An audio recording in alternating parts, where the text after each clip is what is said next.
João, capítulo 20, dos versículos 1 ao 18.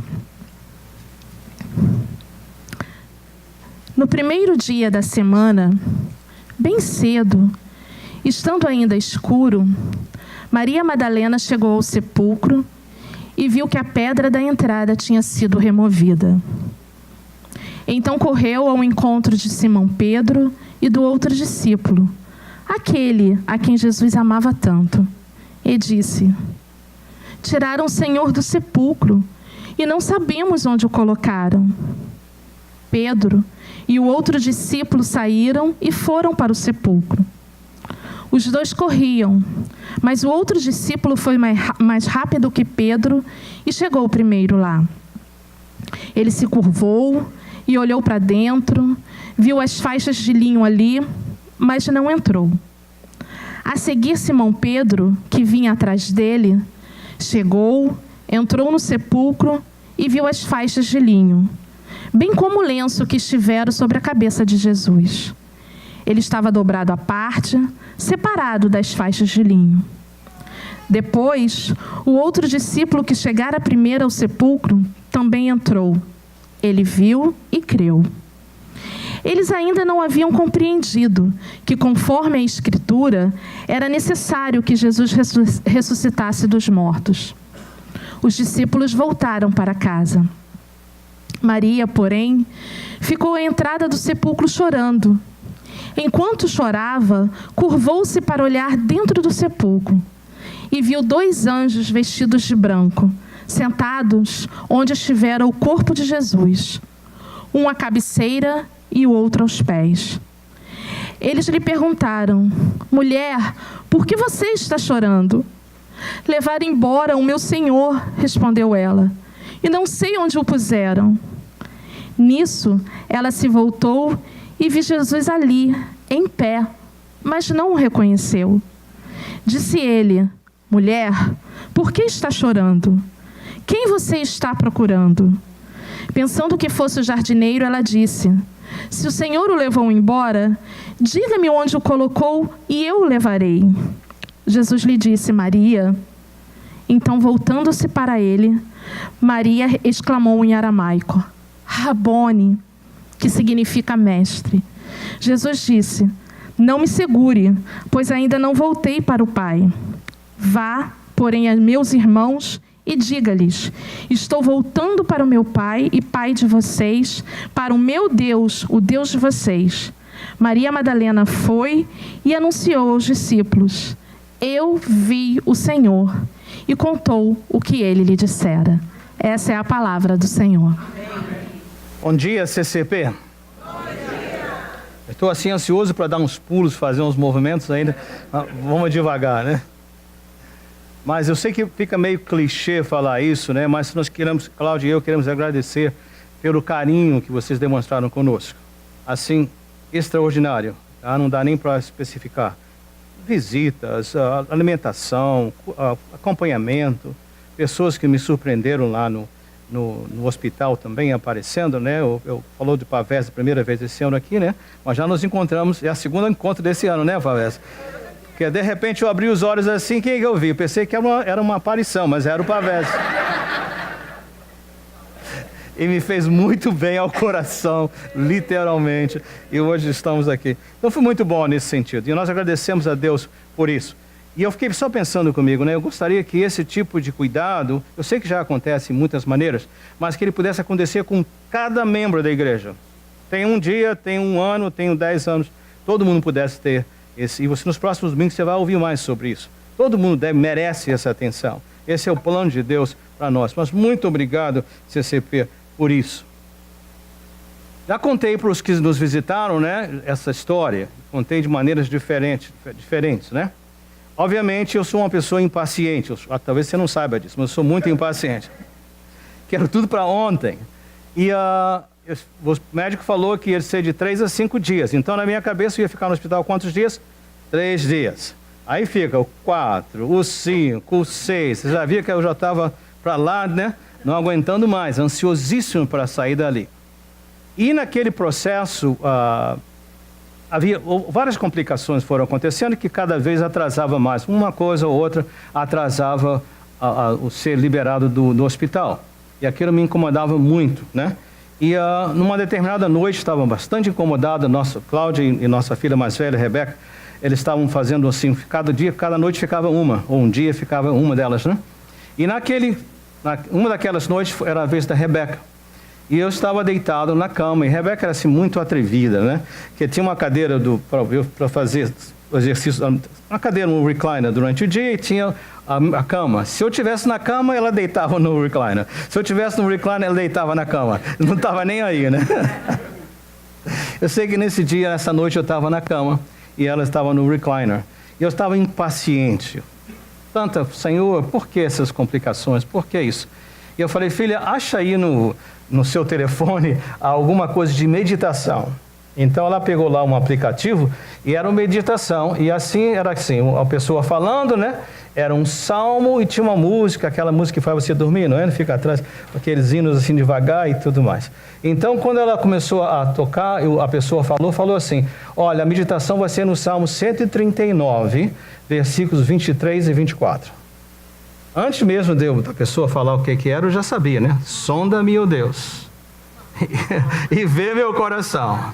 Prova-me, ó Pai, e vê se há em mim algum caminho mau, e guia-me pelas veredas eternas. Você se lembra desse verso, né? Então eu falei, gente, já vem bomba aí, né? Anyway, então começamos ali. Aí o moço falou assim, olha, à medida que eu for falando algumas coisas, se o Senhor tocar no seu coração, de arrependimento, você fala, Senhor, muda o meu coração. Tá, então foi assim que começamos, né? Então, falou um pouquinho ali, né? Uma das complicações foi a questão da urina. Você sabe que você tem que urinar e fazer o outro negócio, né? Antes de ser liberado do hospital. E primeiro dia tinha sonda, é sonda que chama, né? Aquela sonda. Então, colocaram a sonda lá durante a operação, tudo bem. Tiraram a sonda e o urinar não saía. Aí fizeram o ultrassom, a bexiga estava cheia. Então colocaram a sonda de novo, sem anestesia. Ok. Mais 24 horas, tiram a sonda e a urina não veio. Então eles fazem o ultrassom e agora põem a sonda pela terceira vez, sem anestesia. Nessa altura eu já estou, né? O que está acontecendo aqui, né? Sonda-me, Senhor.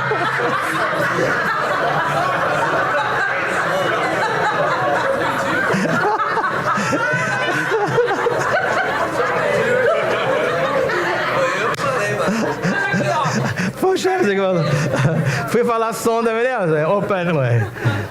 Então, naquela agonia ali, gente, o Espírito Santo é maravilhoso, né? Ele falou, Renata, vamos trabalhar esse assunto? É lá interno, né? Eu e Deus, né? Então, ele falou assim, o seguinte, olha, já faz, por causa da sua idade tão jovem, já faz um tempo que você faz acompanhamento de próstata. Todo homem de uma certa idade tem que acompanhar, né? Faz o check-up, vai embora para casa, está tudo bem. E eu volto a cada 6 meses, né? É o meu período, né? E o médico sempre fala, não tome café com cafeína. Você não pode tomar, porque ele inflama a glândula e isso impede a urina, certo? Então, como eu sei que tem cada 6 meses, eu gosto de café demais. Então, o que eu faço? Eu tomo café 5 meses. Quando está chegando perto do exame, eu vou diminuindo. Só para passar no teste e depois começa outra vez, né? Vocês não fazem isso, fazem? E naquela hora eu veio profundamente. Você tá mentindo, você está cheating, você está enganando a você mesmo e ao médico também. Você não pode, por isso agora está esse sofrimento todo. Aí eu falei, Senhor, eu prometo que nunca mais vou tomar café com cafeína. Livra-me dessa agonia. E assim, pronto, né? Endireita meus caminhos, né? E olha, Deus respondeu a oração, Ele perdoou, né? E gente, Cláudia é testemunha, né? Não tomei mais café com cafeína, agora é só decafeinado, é só isso. E uma vez por dia, né? Amém. Então hoje aqui resisti, cheguei na igreja, trouxe de casa, só tomei um e that's it. Mas o ponto era, tocou profundamente. Eu tenho muita experiência que quando o Senhor está trabalhando no meu coração, às vezes Ele me dá um ensinamento como esse, puxão de orelha, né? E eu penso, tudo bem, agora até logo, eu vou embora, porque chega, eu não quero ficar muito aqui não, você vai lembrar outras coisas, né? Mas antes de eu sair da presença dele, ele falou assim, bem claro, olha, vamos falar do ministério? Vamos falar do ministério? Ele disse o seguinte, né? No ano 2000, eu lhe dei uma visão para a igreja. Uma missão. Na época eu compartilhei com o nosso conselho, com os presbíteros, né? Alguma coisa bem específica, do jeito que a igreja devia ser. Mas ao longo dos anos, sabe o que você tem feito? Chega uma família, chega outra, aqui, tudo mais, sabe o que está acontecendo? Você está sempre dando um jeitinho. Você está negociando o que eu lhe confiei. Você vai abrindo mão de uma coisa, você não insiste em outra, você vai amolecendo daqui, às vezes de ser firme naquilo que eu lhe dei, porque você não quer perder ninguém. Mas o outro, você não perde ninguém, mas você perde a fidelidade a mim. Aquilo bateu forte, né? Porque realmente é verdade. Às vezes, por amor à pessoa, a gente não confronta, a gente não fala, a gente não é confrontar de brigar, de dizer, irmão, assim não é a vida do cristão. Não é assim que Deus quer. Então, nesse jeitinho que vai dando, o que acontece? Você vai deturpando o que Ele lhe confiou. Então, naquela hora também eu falei, Senhor, perdão. Eu prometo ao Senhor que assim que eu regressar, aí nós vamos voltar aos princípios básicos daquilo que o Senhor me confiou. Que tipo de vida o Senhor tem para nós, o Senhor quer para nós? Mas naquela hora eu fiquei pensando, para fazer isso, nós vamos precisar de uma igreja com super-heróis da fé. Só homens e mulheres assim, super espirituais. Aí o Senhor me lembrou, Renato, eu não trabalho assim. Não é assim que eu funciono. E Ele me levou a esses textos de hoje, de Lucas capítulo 8, de 1 a 3, que ela leu para nós, e também de João capítulo 20. Vocês notaram que ambos falam de uma personagem comum. Qual foi a personagem comum nesses dois textos? Maria, chamada de Madalena. Eu queria compartilhar com você o que o Senhor colocou, porque ficou claro para mim que para que nós possamos ser essa igreja que Ele quer, sem jeitinho, uma igreja fiel a Ele, fiel aos princípios, nós não podemos ficar assim, confusos em entender. E nem precisa ser super-herói. Porque eu gostaria que você olhasse comigo assim, de maneira rápida, e ponderasse nisso, certo? Porque nós vemos aqui, o que é que nós aprendemos? Primeira coisa que eu vi que nós aprendemos, o Senhor colocou no meu coração, é o seguinte: olha o tipo de gente que Jesus confiou o ministério. Não são super-heróis. São pessoas simples. Se você olhar o caso de Maria, por exemplo, nós ouvimos que Jesus estava viajando de vila em cidade, vila em vila, anunciando o reino de Deus, né? E a irmã falou, né, que as mulheres estavam sustentando, não foi? Não sei se vocês perceberam na leitura também, elas estavam ali trabalhando com os discípulos e com Jesus. Cuidavam da manutenção, alimentação, não sei o que mais, né? Sempre apoiando, era um time, unidos, 12 apóstolos, Jesus e mais aquelas mulheres. E os nomes delas estão aí no capítulo de Lucas, capítulo 8. Mas não sei se você notou, no versículo 2 fala assim, mulheres as quais haviam sido curadas de espíritos malignos. Notaram isso? O que é espírito maligno? É possessão demoníaca. E também mulheres que haviam sido curadas. E só para não deixar assim, coisa assim sem definir, e Maria Madalena, uma delas, havia sido liberta de quantos demônios? 7 demônios. O número 7 na Bíblia sempre significa assim, completo. Ou seja, o máximo possível de uma pessoa ter de demônios, ela estava possuída por eles. Você notou? Agora eu pergunto a você, você confiaria um ministério, uma igreja, a uma pessoa com esse passado? Provavelmente não. Mas esse é o tipo de gente que Jesus escolhe. Esse é o tipo de pessoas que Jesus escolhe. Nunca se esqueça, você já sabe da história de Davi e Golias, não foi? Deus pegou um rapazinho que não tinha experiência militar nenhuma para derrotar o gigante que estava amedrontando toda a nação. Aliás, você não precisa ir muito longe, não. O próprio Jesus, você se lembra de Jesus? Ele, o Rei dos Reis, Senhor dos Senhores. Ele veio a esse mundo e ele, só para deixar bem claro que tipo de gente que Deus busca, ele colocou Jesus para nascer numa manjedoura. Os seus visitantes, os que foram visitá-lo, eram pastores, a classe mais baixa da sociedade naquela altura. E foi ali entre os animais, aqueles pastores humildes, que ele vai entrar no mundo. Para quê? Qual é a mensagem? Eu não sei onde você está. Para que nós possamos realmente executar essa missão que Deus me confiou, nos confiou, nós precisamos de pessoas que vão dizer: eis-me aqui, Senhor. Mas você não pode ficar paralisada, pensando o seguinte: olha a minha vida, olha o meu passado. Alguns sugerem também que a Maria era uma prostituta, que fosse. Aliás, Maria Madalena não é sobrenome. Maria é o seu nome, só o que nós sabemos. Madalena porque ela veio de uma cidade chamada Magdala.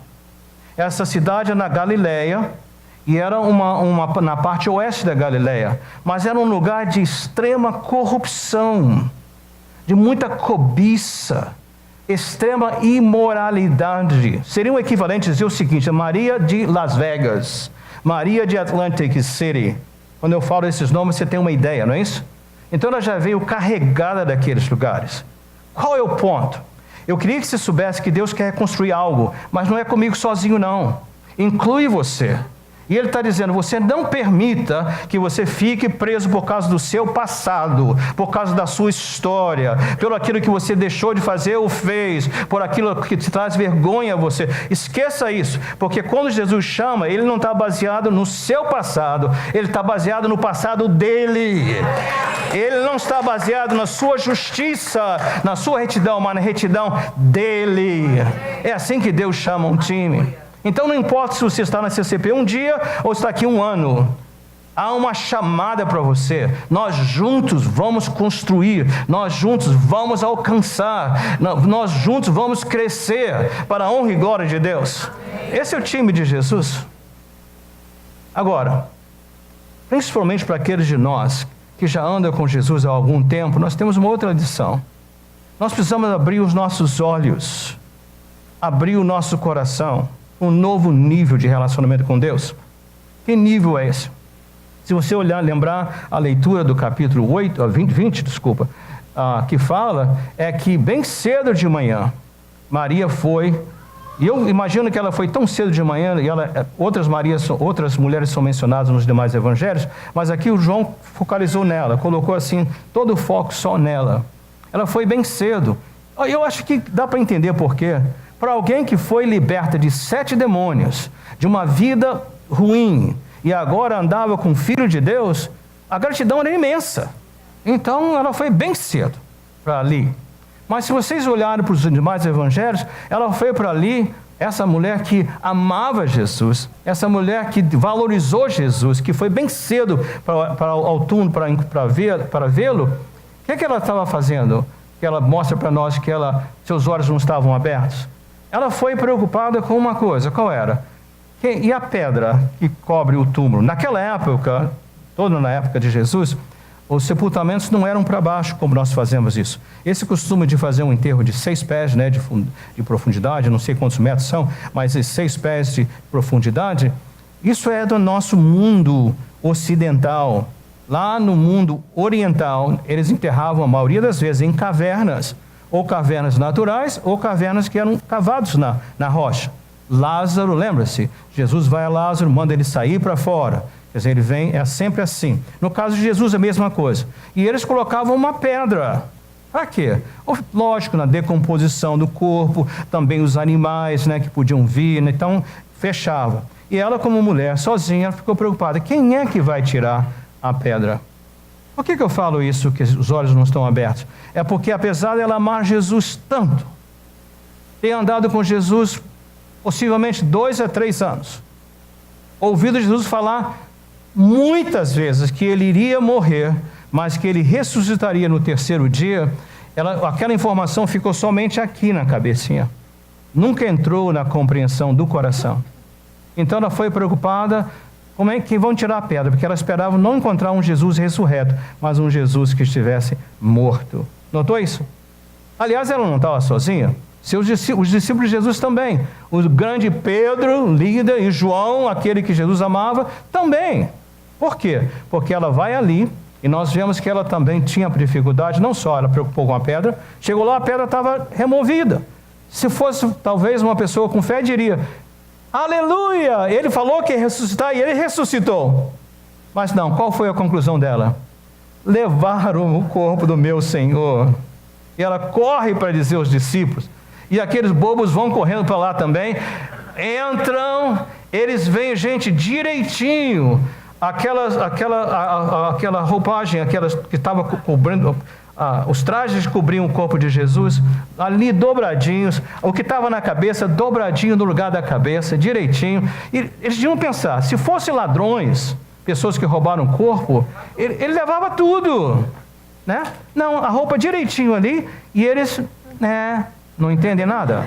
Você entende como é possível, às vezes, a gente conhecer a palavra de Deus e não ter os olhos abertos? Você entende isso? Às vezes nós ficamos tão acostumados com as tradições evangélicas, cristãs e tudo mais, que de repente são só palavras. São só palavras, certo? E nós vemos que ela chorou muito. Daqui a pouco, 2 anjos, gente. Os discípulos vão embora, ela fica sozinha, ela entra, ela vê 2 anjos. Gente, a descrição que fala aqui, que foram as palavras dela, porque ela que foi a testemunha, é que eles eram assim com roupas resplandecentes. O que você pensou, Maria? Quem eram esses 2 seres? Eles falam com ela: a quem você busca? E ela repete: levaram o meu Senhor, não sei onde o puseram. Aí o próprio Jesus aparece a ela. E ela pensa que ele é o jardineiro. E ela fala: me diz onde que levaram o meu Jesus, que eu vou buscá-lo. Você entendeu isso? Qual é o ponto? O que o Senhor falou para mim? Se para nós que vamos engajar nessa obra, precisamos saber, não é o meu passado que conta, é o passado de Jesus. Não é a minha retidão, a minha bondade que conta, é a bondade de Jesus. Não é o meu poder, mas o poder de Jesus que faz diferença. Aqui eu tenho que entender o seguinte: cuidado para não conhecer Jesus apenas aqui na cabeça e não tê-lo no seu dia a dia. É fácil de diagnosticar isso. Como? É porque às vezes nós estamos passando por circunstâncias difíceis, enfermidades, problemas em relacionamentos, problemas financeiros, problemas de toda natureza. E se Jesus está comigo, como Ele está, se Ele é por nós, como Ele é, se Ele disse que eu nunca te deixarei, e Ele cumpre as suas promessas, por que eu estou nervoso, cheio de preocupações, e perdendo a paz, e perdendo o sono? Por quê? Se Ele é por nós. Porque às vezes o que acontece é que eu creio nele, mas não creio nele. Não entende? Não creio nas suas palavras, nem nas suas promessas. Estão me acompanhando? Então ele chama isso para nós. Gente nova, gente com passado complicado, bem-vindo. É esse tipo de gente que Deus usa. Mas nós precisamos ter cuidado, se estamos com os olhos fechados, a gente precisa abrir para poder entender que isso é real. O que ele falou vai acontecer. Mais uma observação que eu vi nesse texto, o Senhor colocando para nós, é que seria tão bom que da partir de hoje você nunca vai permitir que o seu passado tenha problemas, não vai te paralisar. Que a partir de hoje que seus olhos vão estar abertos, você realmente vai confiar no Senhor. Seria muito bom, mas você não concorda comigo que nós somos tão incrédulos que a gente tropeça? Você sai daqui hoje do culto todo animado, chega amanhã, terça-feira, você já está todo desanimado. Não é verdade isso? Então eu tenho uma excelente notícia para você. Qual é a excelente notícia? É que você viu no texto que Jesus não desiste de você. Nunca desiste. Se fosse eu já tinha desistido de Maria, vai plantar favas, Maria. Eu vou arranjar outra pessoa. Não posso fazer isso. Mas o que ele faz? Jesus está ali. Primeiro, ele deixa a roupa direitinho. Depois, ele manda 2 anjos. Aí não deu certo, ele vai ele mesmo. E conversa com ela. E a Maria ainda pensa que ele é o jardineiro. Quando ele pensa o seguinte, não tem mais jeito, o que ele faz? Ele chama pelo nome. Maria. Naquela hora, a palavra de Deus fala que ele é o bom pastor. e as suas ovelhas conhecem a voz do pastor. Eu queria que você soubesse que o Senhor também chama pelo seu nome. Ele chama pelo seu nome. Se você não está ouvindo Ele chamar pelo seu nome, é por causa dos ruídos ao redor. Então talvez você tenha que dizer: Senhor, me tira o foco das coisas que não são de nada, não são eternas, para eu poder ouvir a sua voz. Preciso ouvir o Senhor me chamando, Maria, para acordar. Olha a ordem aqui. Não foi ela dizer mestre primeiro, depois ele chamar de Maria. Não, ao contrário. Gente, fé não é o que nós fazemos para Deus. Fé é um presente de Deus para nós. Ele faz isso. E essa fé vem quando Ele nos chama pelo nome. Agora sim, desperta em nós. Os olhos se abrem. Agora eu digo: ó Senhor, mestre. Notou isso? Agora tome conforto que Ele não desiste de você. Ele não desiste nunca de você. Vamos concluir? Porque o último ponto tem a ver com tudo isso. Jesus podia ter escolhido os discípulos, Pedro e João, os maiorais, para confiar uma missão.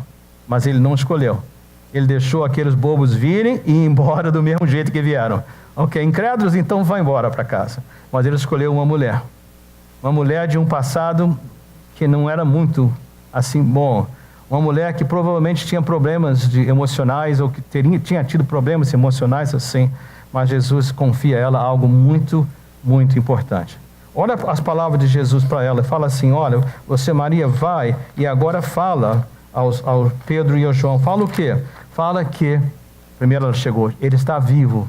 Mas diz assim, que eu vou ascender para o meu Pai, vosso Pai. Meu Senhor, vosso Senhor. Meu Deus, vosso Deus. Lembre-se, os discípulos são aqueles que quando Jesus foi preso e Ele foi levado lá para o julgamento e depois vai ser crucificado, seus discípulos todos desapareceram, todos correram. Mas esse é o Jesus que está falando agora para confiar, chamando eles de volta, mostrando graça, outra vez, não desistindo.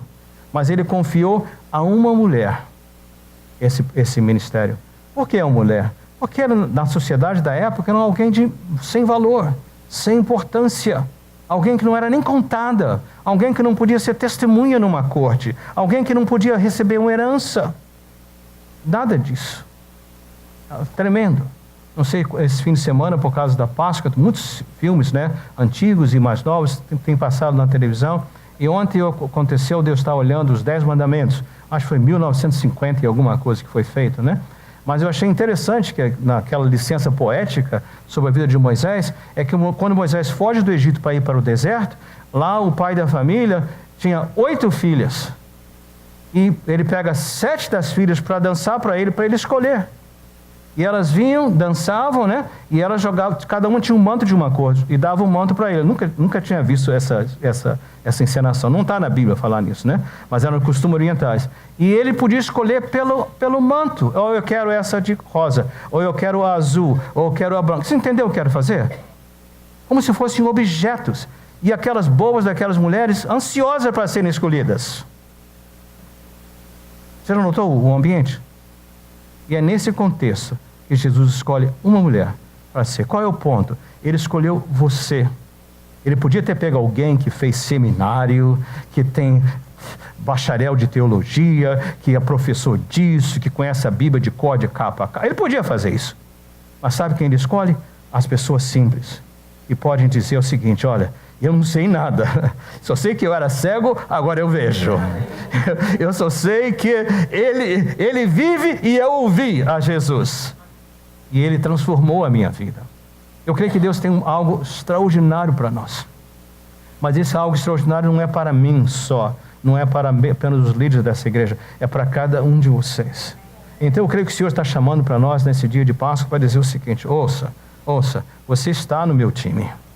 Tá? Vem e não permita que suas experiências negativas do passado te paralisem. Vem, olha, mas abre os seus olhos, creia na minha palavra, creia nas minhas promessas, confie nos meus conselhos. Mas mesmo que você tenha dificuldade, lembre-se, eu não desisto de você. Eu vou fazer o que eu tiver ao meu alcance para chegar até onde você está.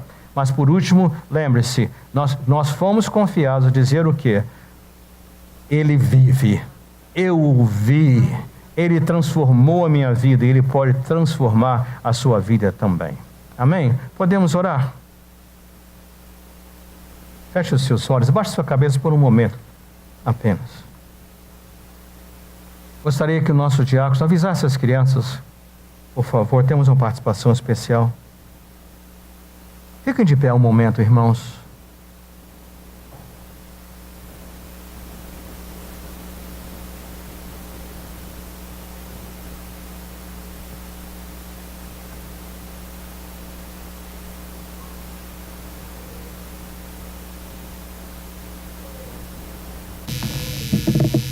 Senhor Deus, eu quero pedir agora, Senhor, por cada um de nós aqui presente.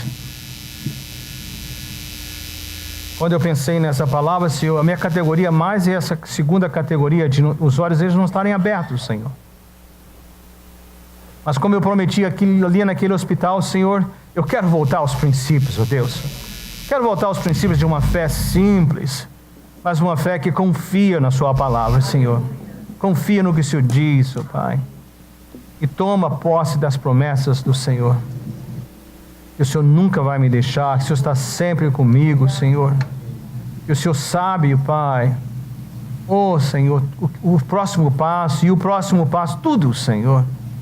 Eu não preciso me preocupar com as circunstâncias, porque o Senhor está comigo nas circunstâncias. Eu não preciso me preocupar com as dificuldades de relacionamento, porque o Senhor está comigo. O Senhor vai me guiar, o Senhor vai me fazer vencer essas circunstâncias.